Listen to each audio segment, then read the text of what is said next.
What? And welcome back to the Off the Clock Show. Joined again with Shawn Gervais from OrbisX CRM and Marshall Hill from the Pints of Polishing Podcast and Hyperclean Car Care Products. How you doing, man? Doing well, sir. Doing well, thank you. Yeah, Thank you. yeah, good. Yeah, 2026 starting off with a bang, which is good. No, starting No? off with the let's roll. Starting off with a let's roll. All right, let's roll is still good. That's fair enough. Yeah, me starting off with a bang. To be honest, I have a exceptional routine underway, which is good, and things have just been kind of. You ever have a week where things just click into place? Like things just kind of. Yeah, I'd rather not that be the very first week or the second week of the year, man. That's Because then the rest is like, oh shit. Yeah. right? Like that's why I just like to roll, man. Yeah. Just roll into the new year and roll into the Fair enough. season. Like, Yeah. yeah, For me though, I the think peak is still yet to hit, and you've already That's true. shot week 2. Like, fair enough. we're in the yeah. off season, Shawn. What are you doing over there? I don't have an off season, man. And you know what it is too? I think here's what it is for me. Because I have irons in a lot of different fires right now. So, I got OrbisX, I got a printing shop, got the shop for Auto World. I got a lot of stuff going on. For me, my seasons are different. So, Auto World, like every other detailing business, we do have seasons. Like we're steady. We're still busy because we have a lot of dealer work. But it's slightly slower than, of course, like springtime, summertime, so on and so forth. As with any shop. Our printing shop, it's the opposite. Summertime, springtime, we're dead. Like it's just random stuff. Like one thing about our print shop, we don't do anything with weddings at all, ever. I don't want to deal with bridezillas. Anytime there's the tiniest little mistake, even if it's their fault, they go online. He ruined my big day. We don't deal with that shit. So anyway, what happens for us though, start of the year, it starts around November. Companies start looking at their budgets. And marketing departments start looking at their budgets. And if they don't use it, guess what the board of directors says next year? Oh, we didn't spend as much this year on marketing. I guess next year you don't need as much. And so they don't give you as much. So we get phone calls from departments of the government, from marketing departments within companies, and they all say the same thing. I've got X amount left in my budget. I got to buy some stuff. I got to get this printed, that printed. That's a great customer. It's the best customer. It's amazing. Hey, man, I got to spend money with you. How much? Yeah. Oh, shucks. Yeah, let me see Listen, if I can only handle a couple mil right now. Sorry. Yeah, sorry. Yeah, it's the best customer. But it's super busy. But then summertime, things dip down quite a bit, printing-wise. Unless you want to get into other print items that I prefer. Oh, here's probably the interesting crossover. Is and this is actually very exactly the same moments almost too. Car washing to detailing. Okay. Yeah. Summer is a true. high detailer season. Yeah. And a lot of us go, well, yeah, that's the warm weather. That's not. Yep. Yeah. And what happens when there's more warmer weather, nice sunshine? What do people do? Yeah. They see more. See, everybody thinks it's it's warm weather. They want it like they're using it. They're out. I think that is definitely there, but I really also do have the opinion that it's more cloudy during the winter. Yeah. In the summer, what do we always talk about? Yeah. Oh, like Big road bright trips. sun. Oh, Boy, bright I'd love sun. to have some clouds. Right? Yeah. So if it's big bright sun, it doesn't matter if you got air conditioner blowing or what. What happens if you look over there? What do you see? You just see more. Yeah. You That's true. do. That's see true. more. Yeah. There, some people go, okay, it's time for me to get a detail. Rewind or fast forward 6 months, you're into winter. Yeah. Now, I know there's a lot of detailers that'll go, well, that's why I closed down. Right? That's why you and I talk. Right? Crazy. Yeah. Yeah, sure, man. You do you. Yeah. I go take a hike. Yeah. Car washing Yeah. dramatically takes a massive influx. How do I know? Boy, you can be shut down for a week of snow. Yeah. Boy, that's the best winter the The best month you have is if you're shut down for a week of snow. You're like, wait, what? Are you like, fuck yeah. I'll make that back up in 3 days. I mean, the lines out to the street. Any of you that have gone and driven by a car wash after a snow, you understand exactly what I'm talking about. Yeah. It's heyday. Oh, you love winter. Winter's the best time to have a car wash. It's true. You know what? I have a buddy, he works for bylaw here, and one year he was told to go issue tickets because there's a car wash. They have part of it's like self-serve, you do it yourself, and they have a couple bays, and then the other half of it, they've got 2 lanes, and it's this massive, massive, massive car wash. And then you can go one side and you can get the full like ceramic coat, you can do like the whole 9, and then the other side's just kind of like express wash. He got called because, and they're on a huge property, so there's lots of space for cars on the property. He was called because there were too many idling cars in the street, and it wasn't people trying to get somewhere. It was a lineup. Happens. Massive. But yeah, that's the thing. It's the opposite seasons. But you know, detailers, we'd rather shut down than go wash cars. Yeah, which is crazy. I just want everybody to remember. I've shared the story. One of the biggest mobile detailing things that ever happened to me was landing the he was the CFO of Citgo. Jeez. Yeah. Citgo. Jesus.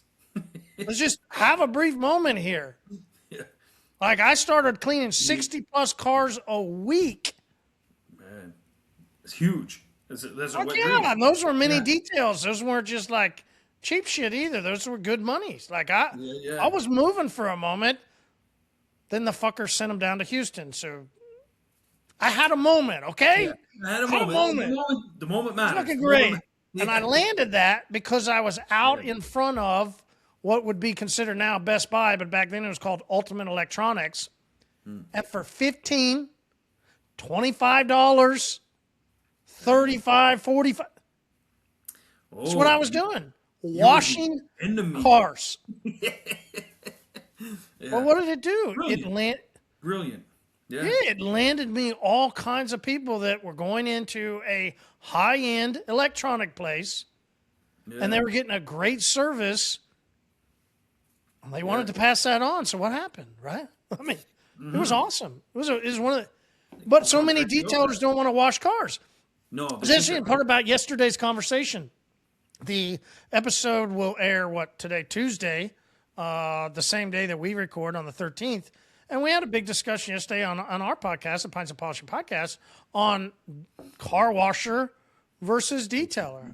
Right? Like, you know, some of the things we all hate as a detailer is to get a very trashed out vehicle, right? Like the amount of disrespect that some of us feel, you know, could you have just gone and gotten it washed before you brought it to me? I've got a customer that does that because I started to charge them. Yeah, I've mentioned her. Yeah. I started to charge them accordingly. So she didn't want to pay the extra. She wanted to go down to the car wash. Yeah. And then brings it down. Yeah. What am I supposed to do? Yeah. It's like, except clap. I go, fuck yeah. Like, well, thank you. Hell yeah. But, right? Like, but, right? So it's an interesting conversation. What's your, I don't have to ask your thoughts. You and I are on the exact same page. Yeah, we're on the same page. Like we're the exact same page of this. You at your place, as many cars as you could wash, you'd be just as happy. Get in there, get them in, get them out. Yeah. I do not want $45 mini detail back in the day. I get it that price is different. There's just what we kind of have talked about, inflation, all this. Like we're talking 2003, 2004, right? Yeah. Like this was a long time ago. Okay, you know I could charge $25 to wash and vacuum a car. Yeah, I could, and I had employees. Yeah. Huh? Yeah, see, I think that's the problem is we all try and set expectations for the customer, what they're going to get and so on and so forth, but we don't set those expectations for ourselves. And so oftentimes we have to adjust our own expectations. Is that if you want to work on cars and you want to be, you know, this high-end detailer that does certain work, you have to be okay knowing that you're going to have a lot less volume. It's just that's the reality of things. And so you've got to find ways to, squeeze out everything you can out of each of those tickets because you're going to have less of them. And those guys are going to be impacted more by the no-shows. That's what I've seen in my experience.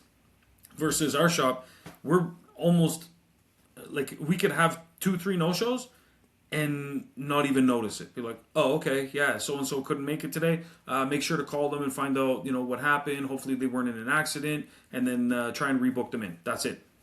We keep it going because there's so much volume coming in. We're not going to notice 2 or 3 people that it doesn't like fuck up our whole day. Whereas some of these guys, it's like, oh, I had a no-show. I can't believe it. Can you believe they did this to me? And it's like, whoa, you were really banking on that one job.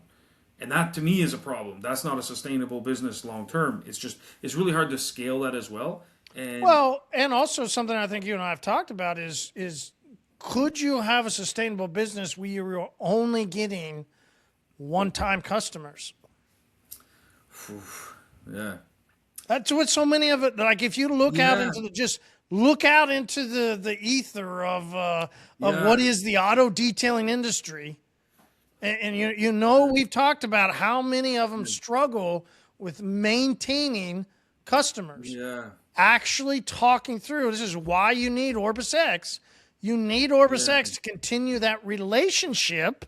Exactly, because you have to maintain that relationship. But if you're just using Square and just using Google and just using whatever you can, listen, that's just a booking. Yeah. There's no relationship. Yeah. There's none. It's just a booking. And all good. There's a lot of people that use it. I know listeners use it. There's people I talk like, I get it. But you're doing a lot of extra work for your own self. And for your customer, it's just a booking form. That's all it's doing. There's no relationship there. Yeah. There's no community for you to be a part of inside of this booking. You can't go there and be a part of anything, right? They can't help you with anything else other than that. So it's just, and it's a fair trade. It's like in my world now, it's what's called a commodity. There's specialized products that are surfactants, and then there's the regular run-of-the-mill commodities. And those are, it's non-relationship. It's, hey man, what you got on the price for pound of this? Yeah. Like, it's not, and they understand, they tell me that, and I began to understand it, but I wasn't that way. I was a relationship guy. I didn't understand cutthroat, like, I'm just down to the bottom, like. Yeah, it's true. Well, and that's a good point right there, is that when you have those one-off transactions, and that is your business model basically by using something like, Square or Google for your bookings, you are building a business around one-off relationships, or one-off transactions. So there is no relationship. So it is starting to become more just about your price. It's not about your company, your team, or the kind of experience I'm going to have with you. It's more just, are you available this date? Can you do it at that price? Okay, great. Because you're not building any relationship with them. Versus with something like OrbisX, I honestly feel like every detailing shop out there gets to a certain point where you could not only just sustain, but you could grow and continue to climb with just your current client base without even getting another one. It's like, well, no, if I only have X amount of clients, I'm only going to see them, this often, and so I can only make this much money. It's like, no. You can see them more often, you can get them to spend more, and you can get them to refill your funnels as well with new referrals. But they're going to be much better referrals because they're coming for that relationship versus just a one-off transaction. And that's why, like at our shop, that's the difference we've noticed. Huge, is that we've nurtured ever since day one all of these relationships, because having it, that was the talk in the beginning. I wrote about it in my book, is that my business partner Nick, he wanted to just, we'll just launch with Square, and then he wanted to go with this software called Repair Shopper or something. It's built for cell phone stores. Why? Because we have a cell phone store. So he was like, let's just use that software. And I said, no, it's not going to be the same, because the cell phones are very much just transactional based. That clientele? Yeah, very different. Exactly. And that's, those people don't wash their cars even. Yeah, no. It's true though. You are right. So I own 4 stores, if you remember, yeah, in South Carolina. see, So you know firsthand, and trust us me, too. Yeah, I know yeah, firsthand. yeah. Even And my partner, he had this Mercedes, and it was an ice. And it's like, dude, fucking clean your wheels, man. you'll clean it. Yeah, yeah. He's Like, like, nah, I'm good. exactly. Yeah, and you know what? We know firsthand too because in the same plaza, so we're downstairs, Auto World. Upstairs is Wireless Revolution, our cell phone store, and we can barely get the customers from upstairs to go downstairs, even if they know they're gonna have to wait like an hour and a half for their phone. And we're like, oh, what are you driving while you're waiting? You know, we could clean your car downstairs. We'll just add it on your bill, whatever. Ah, I'm good. You know, so I got a Honda Civic. I got this and that. I'm fine with how it looks. Yeah, they don't care at all. You're absolutely right, but knowing who you are and knowing who you want to target helps you identify that market. And that's where using a system like OrbisX, using products like HyperClean, you start to build this whole ecosystem. That is what's going to build a sustainable business ultimately. And by nurturing those relationships, you're really gonna separate yourself. Whatever your price point is, you're gonna separate yourself in the mindset of your team, of yourself as a business owner, but also in the mindset of your customers. You just, I don't know how to explain it really, but you start to just operate on a different frequency, and everything changes. Everything, like everything from your marketing, like the marketing we do is completely different than when we first started. Not because we grew as a company, but because our mentality got more focused on this is who we are. This is what we do. My business partner Nick, he wants to set up like the fucking detailing of Dubai, this like whole fancy showroom. He wanted to put like a barber in there and have them cutting people while they're getting Sounds their great, car. doesn't it? Yeah, it sounds amazing. Sounds amazing. And Sounds he was great. the one that wanted to redo the floors and all this stuff. And I said, yo, forget the floors. They're just the floors. We can set up a section for taking nice Instagram photos if you want, but like just forget the floors. We're going for volume. That's what So we're doing. let me throw this out there because he's onto something. There are boutique. I think the boutique There's though a is market if you there. Yeah. do what?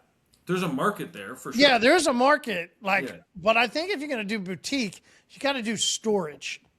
Yeah, I agree with that. I agree with that. Then you could have the barber. Yeah. Then you could have the detail. Yeah. Then you could have the whatever. I mean, You know what? you could set up this little storage with around it Yeah. all the different things that a man, a groomer, whatever, like I Yeah. just said barber, whatever. I don't know. I don't go to any, like, as you can tell, right? Yeah, yeah. Fuck, put a massage place there. Let's go. There you go. Yeah, that's actually not a terrible idea, you know. Yeah, yeah, actually. But yeah, yeah. Just not Minnesota. Yeah, yeah. Jesus. Wait, wrong one. Yeah, yeah. That was daycare. My bad.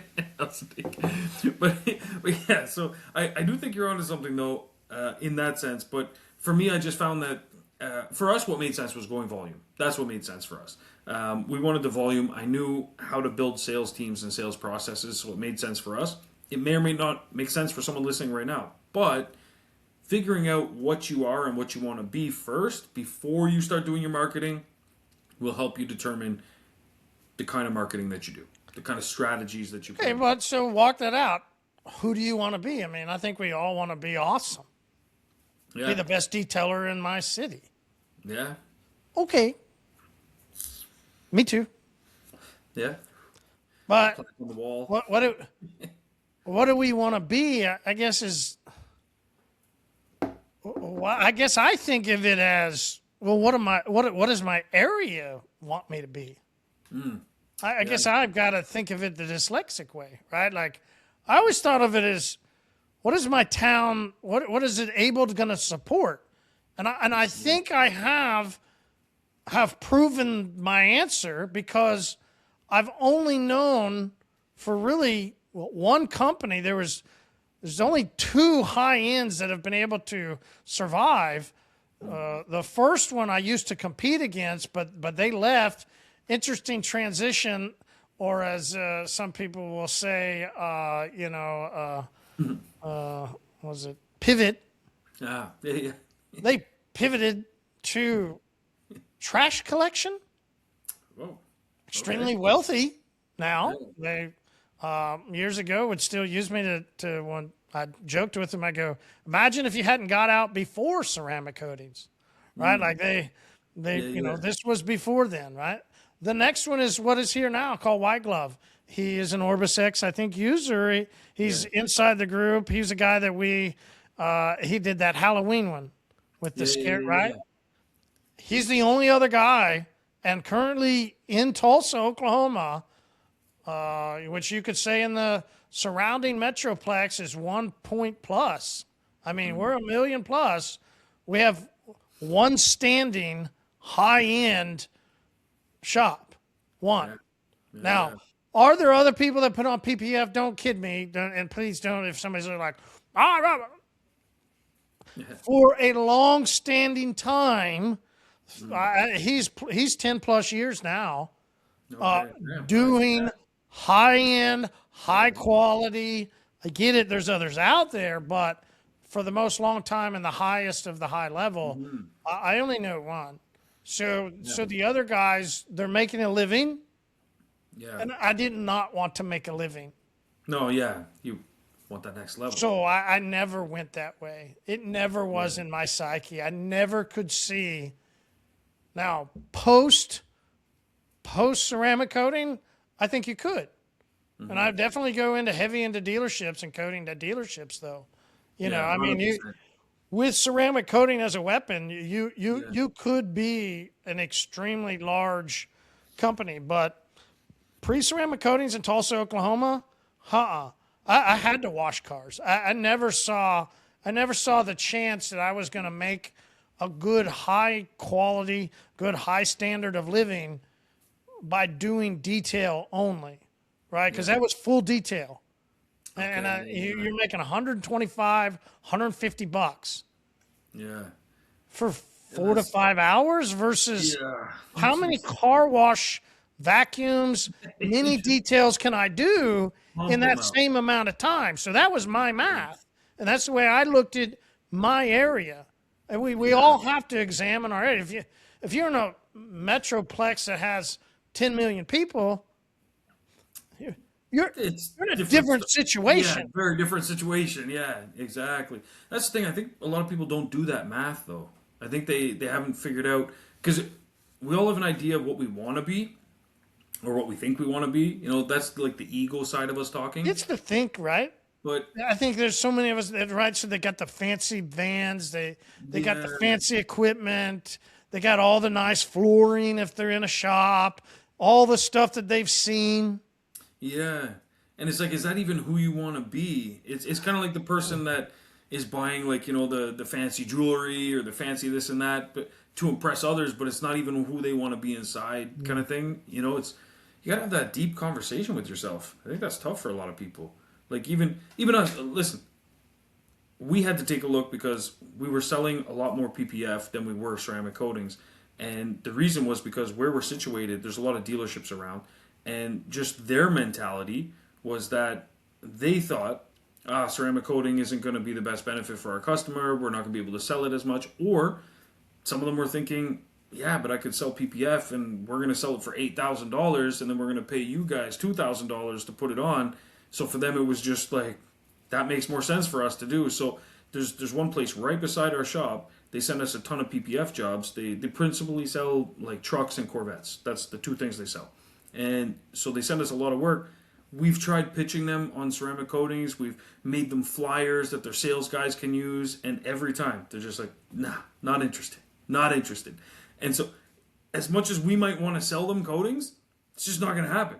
They're just not selling coatings, so they're not buying coatings. So it's just the reality. So we focus our coatings in other markets. But with them, it's pure PPF. So sometimes you're limited by what people want, what people are willing to pay for. And I think taking a look at both of those sides, like internally, what do I want to be?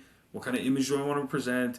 What kind of business model do I want to have? And then do the math and figure out what makes sense. But then also, what's the customer, like what's the market looking like? Because people might not want certain things in your area. You might be trying to sell high-end details. Shawn, why don't you think people do that?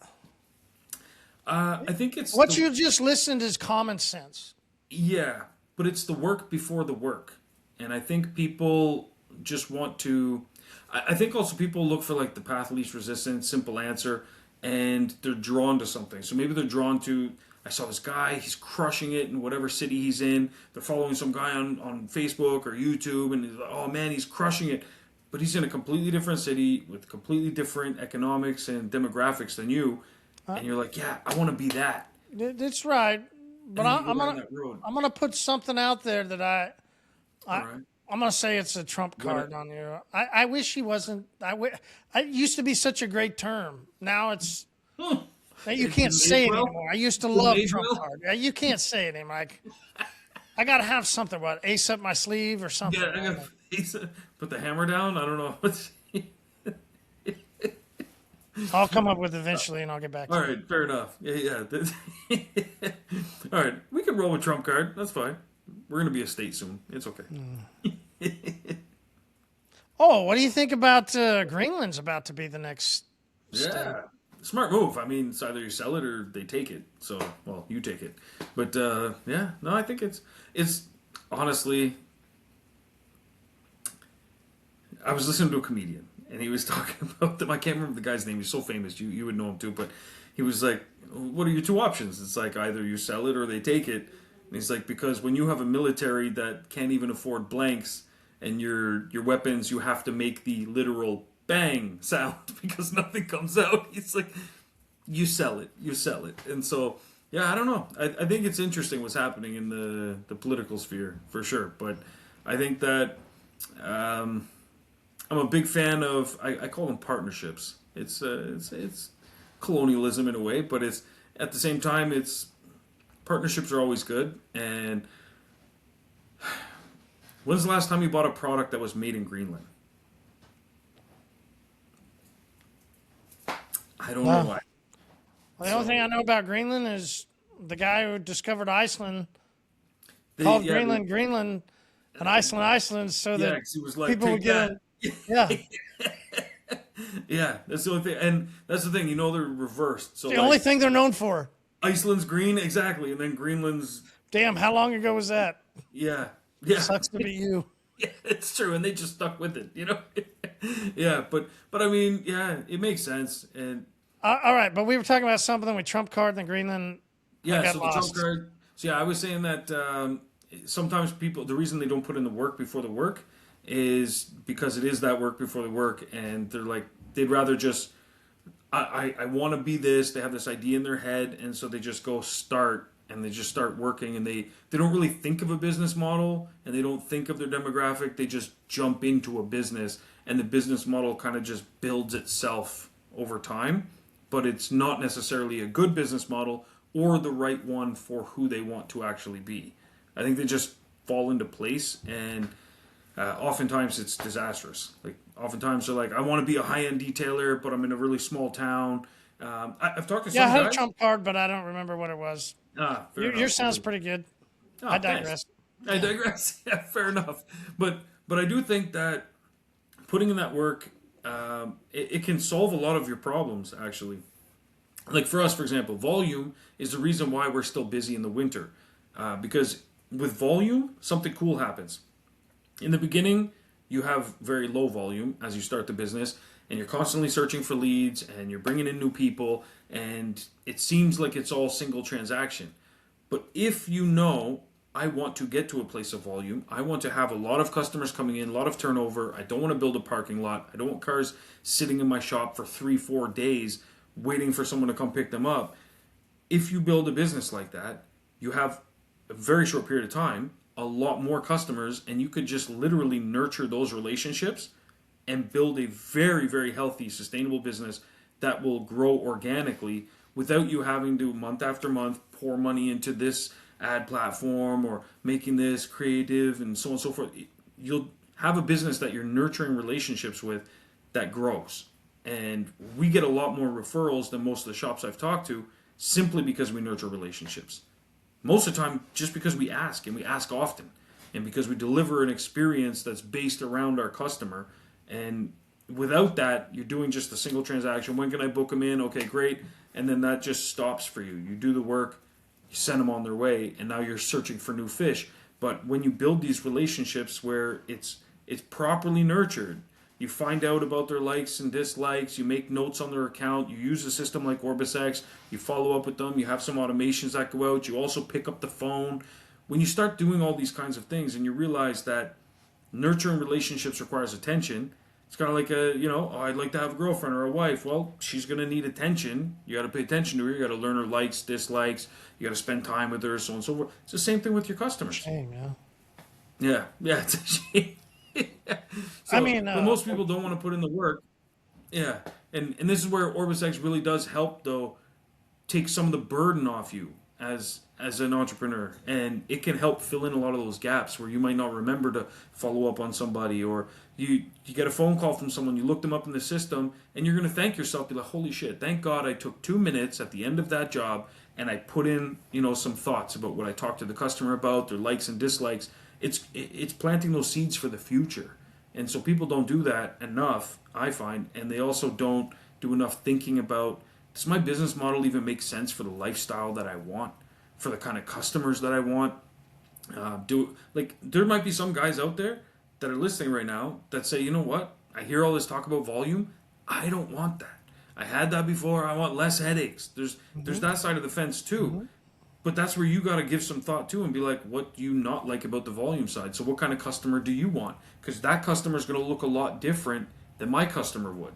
Because my customer is, the relationships we build, it's a lot different. It's more focused on, we build good relationships, but it's an in and out. We're going to see you multiple times a year. Whereas in that case, it might be, I see that person only once a year.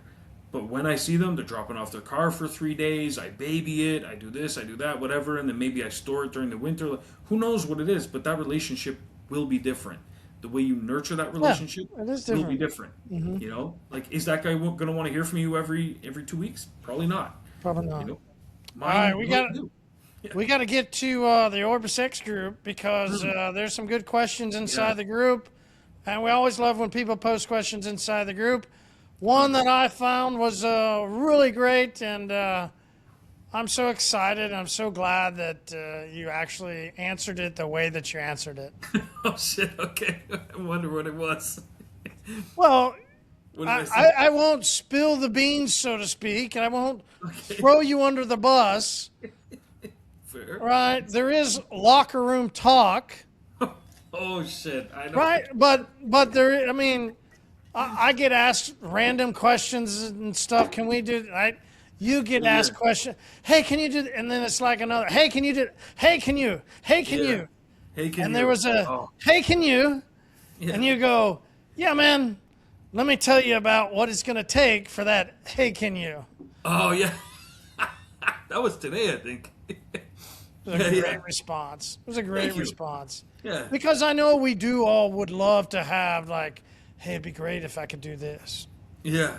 And that's what I think when I look at your OrbisX group and maybe why it looks more like Google and Android and all that is because it's like a Petri tree dish to create ideas. Yeah. Hey, can you? Hey, can you?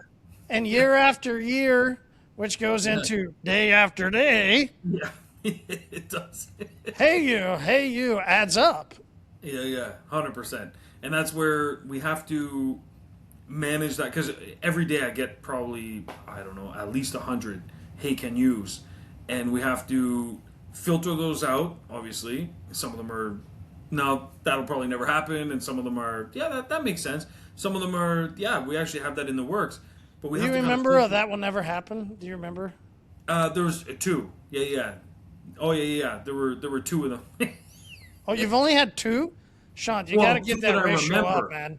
You got to get that ratio up. Yeah, you got. Yeah, no, 100%. There's 2 I remember. 100%. Yeah. But yeah. So, and one of them was just insane. But it was if they block someone on the we have a Karen's list, so you can add someone to the block list.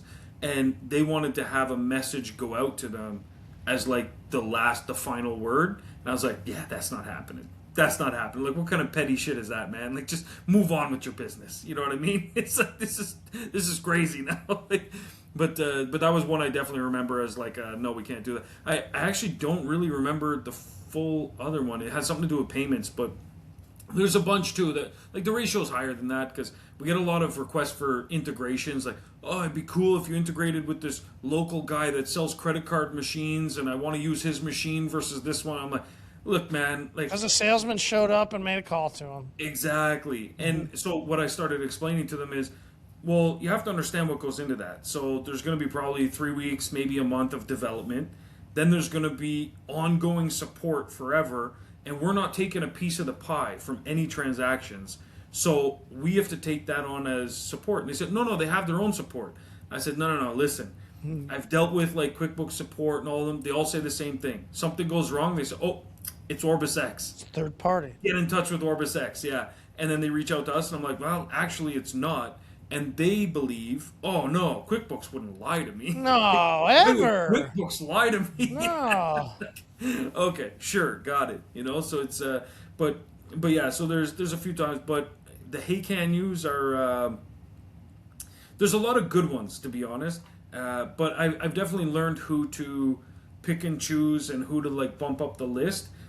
So like there's a lot of guys that I know that they've got some really good tight operations, and so when they suggest something, usually it's like something that's going to remove friction and it's something that's applicable to everybody kind of thing because it's a very universal scenario. Those instances I'm like absolutely, because I'm all about removing friction for people, but the hey can use are, and I think I know the one you're talking about. I think it was about the app screen or something. Yeah, it was a photo on the front of the screen. Yeah, and I did like one other person's response to that. They said, so is this for like ego of the detailer or is this for showing the customer? Like, what's this for?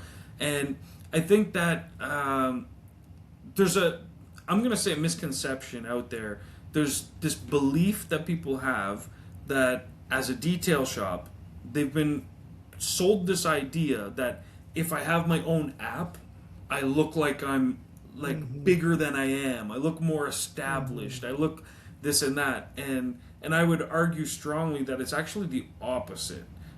Because I'm coming to you for detailing. Are you a technology company or are you a detailer? It's not really showing me that you're anything more than what you are.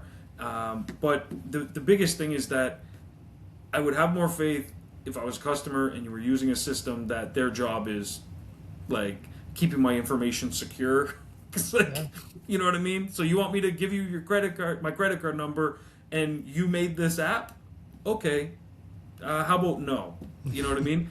And so there's this idea that people have that, oh, I'm going to look more professional, and I'm telling you, it's actually the opposite of what you would think. But at the end of the day, too, that's where you have to explain to people, and that's as I did in the comment. I was like, yeah, sounds like a cool idea. Here's what's involved. You're going to need a iOS account for developers. It's $100 a year, indefinitely. Apple wants their money forever. And Android, you can get an app there for free. Great, okay, but you still have to set up the account. Then you have to maintain it. So 2 years from now, Apple says, yeah, we did a bunch of updates. We're no longer supporting this or that, so you've got to update all your apps. So now you've got to pay again, get them updated. But there's also the initial cost of getting it set up, and that's where I was like, yeah, it'd probably be like $1,000, something like that. So it's like, it's up to you, like if you want to, but that's almost an entire year's worth of OrbisX. I don't think you're going to see the ROI on that in the way that you think you will. No, just for a front image screen, yeah. Yeah, it's just not there, And it's one of those like, hey, can you? And I was like, yeah, that would be cool, except ... And then it's like, yeah. But that's funny. You saw that one too, yeah. Yeah, we get some of those. We get some crazy ones, some wild. Well, right below that was you stroking Hyperclean's balls again. Yeah, Jesus, I know that's like the thing now. It's just like stroking all day long. Stroke along, Shawn. Keep stroke along. Thanks, appreciate that. But it's really nice. You know what I'm most happy about? Because I've been screaming it from the rooftops from day one, and I was like, "Yo, guys, check out this product. Check out this product. Check out this product." Great product. And then absolutely, and then finally now people are like, you know what? Fuck. Shows you that marketing takes a while, doesn't it? It does. Marketing definitely is a long-term thing. You know what? It really does. And it goes to show you that that's the differences between perseverance and the ones that are like, oh, how come Facebook ads don't work anymore? I just spent $200 on Facebook ads and I got 0 results. God damn it. Yeah, I'm like, oh yeah, geez, yeah, Facebook must be broken. Yeah, that's why. Like, Jesus, it's crazy to me, but it takes a lot of work. It does for I think OrbisX. I think it was like 2.5 years before it was like actually something that I would consider like, oh, it's making money now. It was a long time, and there was a man in the early days. We were giving away year-long trials. I was I spending remember. hours with I was people. like, what? I was just Yeah, giving away a year long. Like, what the hell? yeah, because I was like, you know what, shake up the industry a bit and see what happens. And because anyone else that had already launched, they were already giving away 7 day, 14 day. So I knew the max they could go would be like 30 days. Because if they go beyond that, anyone that signed up like 6 months ago, they'd be like, whoa, whoa, wait a minute, I want 12 months. So I want you to refund me or give me 12 months credit or something. Like, I knew that would happen. And so sure enough, their hands were tied. So I was like, oh, perfect. And then it was a really easy way to get a bunch of early adopters, make changes if things didn't work right, so on and so forth, and build it out. So that was my marketing strategy. But how many people out there do you think would be willing to trade 3 years of their life for free? For free? Not many. You know what I mean? And like literally, I was working around the clock, messaging people, setting up accounts, supporting them, setting up their accounts, fixing things, coding things. Like, it was a big investment. It paid off well. I believe in myself. I believe in my capabilities. But most people, look, we're talking here on this episode about someone taking the time to figure out what kind of business model they want and what their goals are for the next 12 months and stuff. And it's like most people aren't even willing to put in that time. How long would that take? A couple hours, maybe a couple days? Like, I'm saying I gave away years, you know what I mean, to get to this level. And it's the same thing, like, what you've accomplished in your career as well. Same thing. Like, this wasn't like an overnight thing. Even when you guys launch a product, how much work goes into that between the R&D, the brainstorming, testing things, putting it out, this label, this chemical, that chemical. Like, it's immense amount of work. And then at the end of it, you still have to sell it. You know what I mean? So it's like, Jesus, man. That's the equivalent of like a detailer being like, I think I'm going to do detailing, but first I have to build the car. So it's like, you build the car, and then you're going to sell the service now once it's done. Like, it's a lot of work, man. It's massive work, but that's business. Business is work. The harder it is, the more money that there usually is at the end of the tunnel, though. And so figuring out, putting in that work and figuring out what you want to do, where you want to go, that's the key part of the whole puzzle. And then actually doing it. You got to fucking wake up Monday and put the boots on. That's the other half of that equation. But yeah, I did have an interesting one that we can go over briefly. Is that I had a guy, Tanner, in the group. He messaged and he asked me what seemed at first like a simple question, and then I started thinking about it, and I was like, holy shit, that's pretty deep. So he asked me simply, what one piece of advice would you give me for 2026 in business? And I was like, shit. It's a simple question at first, and there's a bunch of things that start popping in my head. And then you really got to, drill down, because it's like, whatever I tell this guy for the next, year, him and his team, like, that's likely going to be what they do. So what's the question again? Just marketing or business? Just business in general. What one piece of advice would you give me to focus on for 2026? That was his question. All right, yeah. Do you want me to go, or you got? You got it? I got, well, because I answered him. All right, you answer, then I'll throw mine. All right. Well, here's the thing. I gave him only half. I did tell him to tune into the episode for the rest. So, but you want me to jump in? All right. So basically, what I told him, and it's aligned with what we were talking about today, which is why we were talking about today, is nurturing customers. And I said, if you could do one thing and one thing only for 2026 and make that your focus, I said, don't get new leads. If they come in, great. But I said, focus on your existing customer base. He's been in business for a couple of years now. He's got a team. They're fully set up. Everything's running smooth. He wants to grow more. And I said, focus on your existing list. You have a list of people that said yes already. Nurture those relationships. I went through his OrbisX account and I said, geez, okay, you got this set up, but you don't have this set up or this set up. Those are things that you could set up to nurture, your customers. And a big focus for me is special dates. We have a thing in OrbisX where you can automate sending messages to customers for things like anniversaries, but it could be other things too, not just birthdays, anniversaries, but maybe the guy's really into golf. So you could set up something that every springtime, it'll be like, hey, it's almost golf season, you know, da da da da, or at the end of the season, you know, send a message out, hey, I know you're really big into golf, me too. What was your best score? You know, something like that. And even better if you can find out what course he likes to play at, stuff like that. So there's a lot of things you can do. But then he asked me a follow-up question and he said, okay, how do I get this information from them without, you know, seeming like I'm like interrogating them or just trying to get information from my CRM? Like, how do I do that naturally? You know, and he had a good point. That is an art form in a sense, because you can't just start going to hammers. So, okay, do you have any dogs in the house? Okay, great. How about a spouse? You got a wife? Okay, great. How many kids? You can't. You're not taking a survey.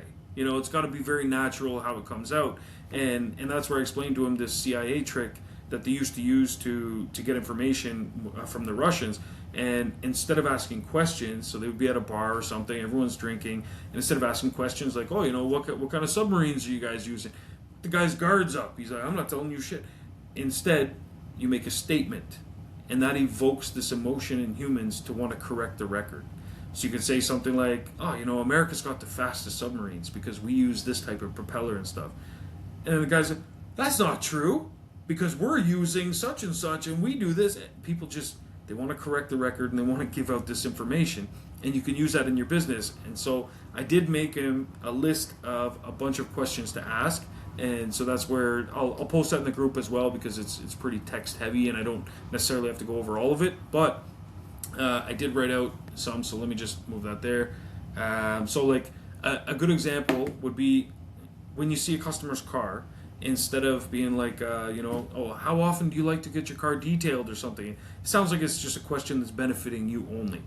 When you look at the car, you can say, oh, people usually wait until it's really bad before getting this service.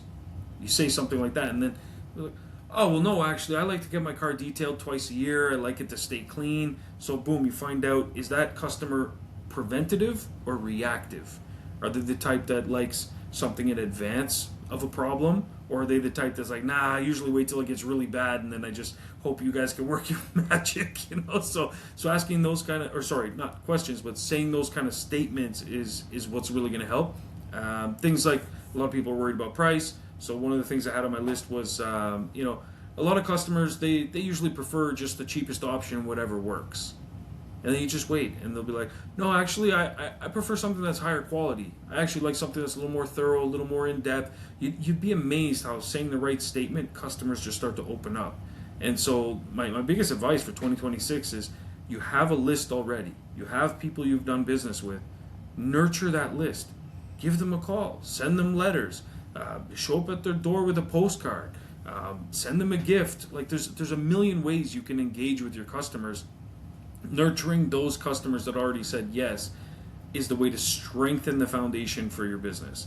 If you keep chasing the one-off customers, the one-off transactions, that's going to be you just jumping on a treadmill or the hamster wheel. You're just going around and around and you're never going to get a break.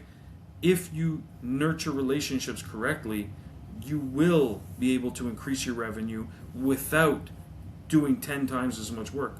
You're going to be doing a lot less work nurturing people that have already said yes to you in your business. And that's what my recommendation was for 2026, is start there. I'll post that list in the group, though. I got about 10 or 12 good key questions or statements to say. Cool. How about yourself, man? I'll piggyback. No, I won't. I laugh at sometimes, like, I know there's times like people are like, I know there's crossover and they're like, I'm going to piggyback. Like, but then I also sometimes when I hear that and I'm like, yeah, really? Like, yeah, really, you got to piggyback? yeah. You're a piggyback. Mine's going to be more strategy. You went very in depth. Gave some actually more like on the ground, like how to do this, do that. I'm going to go more strategy, and I'm going to go check your six and look out on the horizon. Yeah. Check your six because it doesn't matter where you're at, doesn't matter what's going on. And I know there's this theory of inside of America is what I'm thinking of, and I'm talking to people in America because I don't know the economics in Canada or other places of the world where people listen, but when I'm thinking of an American detailer and I'm looking at 26, 25 got real shaky. And while there's a big proponent right now of, hey, we're going to get this massive influx of oil suddenly, Yeah. right? And There's hey, numbers. you know, interest rates are going down, and hey, you know, there's this excitement, and I understand. It's pretty fucking scary out there. I think there's a lot of people that should protect their six. I think they should make sure that they don't have wasteful expenses. I think you should really check your budget. I think you should really make sure. I mean, I don't know if people like do like I do and like make sure their heat goes to a certain level and their AC. Like, I don't know if people look at it I don't know. I only know what I do. And so that's why I always, going into winter, and that's what we did at HyperClean, right? Like, we checked our six.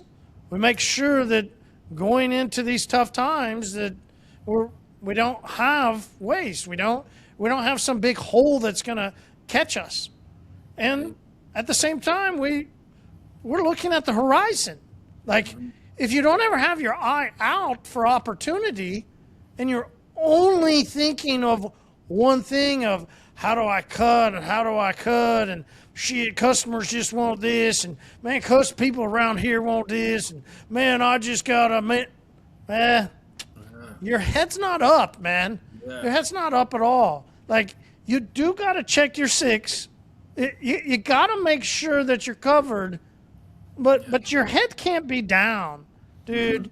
Your head has to be up. Right? Yeah. Nice. Yeah, yeah. Like, the most disrespectful thing you can send to somebody is, hey, bro. It's disrespectful if you're of a different age group. It's disrespect. I'll just leave it at that. All right. So you got to keep your head up because there's so many opportunities. Why? For the exact same reason I told you to check your six.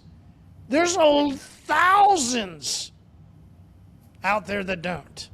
Yeah, that's true. So just think of it into your town. I guess if you're thinking competition, right, you know that your competitors, you're like, well, we're all in this together. So your competitors will take you out if you don't take them out. Now, you could go aggressive, but I don't want you to go aggressive. I just want you to keep your head on the horizon for the opportunity because they're going to falter. Right? A lot of times when you play game and you play a sport, you wait for an opportunity for the opponent to stumble. You're just playing the game until they make the mistake. Yeah. So I go into 26 and I go, I don't go aggressive. I go, keep your head up out on the horizon for other people that are going to be making mistakes, other companies, and then there's going to be, hey, yeah, hey, my guy went out. Hey, I heard, right? There's always going to be, or when you hear about, here locally, but I don't market locally. Here locally, we had a guy that I used to compete against. He went out of business. I definitely was on my, I had to default and go no, man, relax, you don't do that anymore. You're not in sale. I had his customer base already going through my mind of okay, if I know he's down, I can reach out to these people. Yep, 100%. You guys are all going to know of other competitors in your area in 26 that aren't going to go down. You can go and attack. You can. But you can also get into a moment where that attack cost a lot. Yeah. And then you should you better operate, keep your six checked, and then just look out for the times when things happen, when things pop. Don't always be on the attack in 26. It's almost more of a, I want to get through 26, I think, for some people. And you go, how do you think that way? And you go, I know already you and I have talked about a wave that we've already seen. Yep. So that wave is here. It's the second wave. If you can just sustain through the wave. Sustain means your budget is checked and that you're on the horizon. Doesn't mean that you're in neutral. Doesn't mean you're grinding. It means that you're checking everything, but still looking for opportunity. That's me in 26. Yeah, that's solid advice right there, though. Absolutely, because I think most people would fall into one of those two, but not both. They're either just only checking and making sure, like, oh, this happening or that's happening. Well, you see them complain. Those people, which is why I said they'll say the customers around here, this customer that, right? They're complaining. Yeah. Their heads are down. They're just bitching and moaning about shit. God damn, this shit around here. Like, acting like there's nothing they can do about their situation when in fact you're in full control, 100%. And that's where it's funny. So this summer, just on that note, we had a massive construction project in the city. I don't know what they're doing. They're putting in like new tubes or something underground. They had to rip up the whole street. And so there's 2 lanes. So they were working on one side of the street, and it's a really long street. It goes all the way from past where our dealership is, all the way past where Auto World is. And so for the whole summer, one half of the street was ripped up, and then they switched to the other side. And so it was really difficult for customers to get down there and travel and so on and so forth. And so that's where we were like, okay, so we're looking at things. We're like, we might have some disruptions and stuff like that. So we were, checking things out. But then we also looked at the horizon. We said, okay, we can't do much about the construction. The city's going to do what they're going to do. But, okay, sure. Not a lot of, the same old customers coming in. But there's new customers now. They're only here temporarily, but they're bringing their work trucks. They're parking their truck. A lot of them, they were bringing their personal vehicle, parking it, and it's getting covered by dust because of all the construction and everything. So we offered some of them. We said, hey, if you want, you can always park it behind the plaza, and if you get a detail from us, we'll leave it in one of the parking spots because there's like 26 parking spots there. So we're like, yeah, we'll take care of you. You can park there, and then you just walk down to work, and you're good to go. And so we saw an opportunity there, while at the same time we were checking and we were paying attention, like, okay, how long is this construction going to last? What's the impact of this going to be on our business? Like, companies are going to be impacted. There were, I think, like 6 cafes that just closed down, got wiped out because they didn't have any foot traffic. And so you got to pay attention to things while at the same time looking forward at the opportunities. So anyway, that one resonates with me personally very well. And I think that's some solid advice, man. It's almost as good as the advice that I gave. But no. If I'd have just used Luna, used Luna, maybe I would have. Maybe. Absolutely, yeah. Maybe. Yeah, it's so funny. Actually, you know what? On that note, hats off to the same guy, Tanner, that asked me some questions. He had asked me some things, and I was like, yeah, well, here's what I would say. Give him a quick snippet. And I said, but what did AI say? And I just said AI at first. He came back and he was like, bro, Luna's a beast. And I was like, yo, fucking hats off for that, man, because hell yeah, it's nice to see. Like I put a lot of time into these tools so that people could use these things. I spent a lot of time refining the AI on a weekly basis, sometimes a daily basis, to make sure that it's going to produce good results for your business. And it's just there. It's included in your membership. You know what I mean? Like, you just use it. Use Luna. You will get good results and you will improve your business. And these are great things to do, is listen to our podcast. Once you hear something, you're like, yeah, that resonates with me. Go directly to Luna and be like, hey, just listen to the episode of the Off the Clock show. They were talking about this, because she won't know by the time it airs. And then say, I'm planning on doing this, XYZ, what are your thoughts? And boom, you'll have a whole plan mapped out for you. So it's really that simple, and it's very effective. So absolutely. So hats off there, and man, good luck to everyone in 2026, man, because there is going to be a wave, and those that are listening to the episodes, those that are climbing, they're going to be here. So we'll see you in the future as well. Those that aren't, I don't know, man.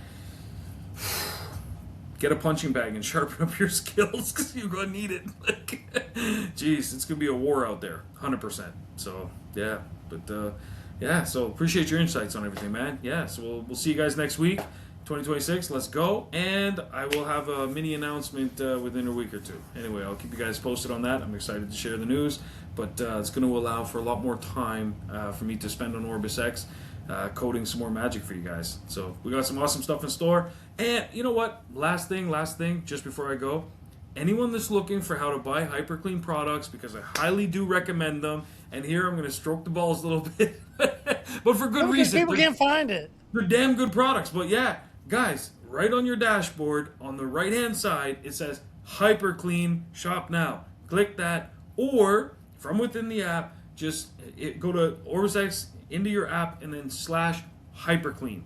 But David, my new assistant, did make a video, and I will post that in the group as well. So for anyone that's not sure how to find it, David's going to walk you through the video. He put some nice salsa music in the background. Love it. And yeah, why not, right? I told him, I said, have some free range. Spice up the videos. I don't want any corporate stuffy bullshit. So, I said, that's not how OrbisX rolls. So anyway, I'll post a video from David. I'll post these responses that I gave to Tanner as well. And what else am I missing? And yeah, shop HyperClean, man. You're going to love it. And on that note, it's so much more than the glass cleaner. There are tons of products and tons of products in development as well. Check out the other products. They will amaze you just as much as the glass cleaner. But anyway, there we go. Now my hands hurt from stroking. So anyway, appreciate you as always, man. We'll see you next week, guys. I need a cigarette. My daughter's upstairs like, yeah, gay. Yeah, I need a cigarette. Jesus Christ. I'll see you next week, man. Cheers. Jesus.